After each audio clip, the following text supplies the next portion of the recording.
يقول ابن القيم رحمه الله تعالى: لن يقاسمك الوجع صديق، ولن يتحمل عنك الألم حبيب، ولن يسهر بدلا منك قريب.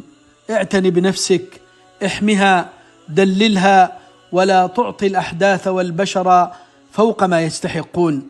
تأكد حينما تنكسر لن يكون معك سوى الله، وحينما تنهزم لن ينصرك سواه، فقدرتك على الوقوف مرة أخرى لا يملكها إلا الله. لا تبحث عن قيمتك في أعين الناس، ابحث عنها في رضا الله، هل هو راض أم لا؟ فإذا ارتاح الضمير ارتفع المقام، وإذا عرفت نفسك فلا يضرك ما قيل فيك. لا تحمل هم الدنيا فإنها لله، ولا تحمل هم الرزق فإنه من الله، ولا تحمل هم المستقبل فإنه بيد الله. فقط احمل هما واحدا: كيف ترضي الله؟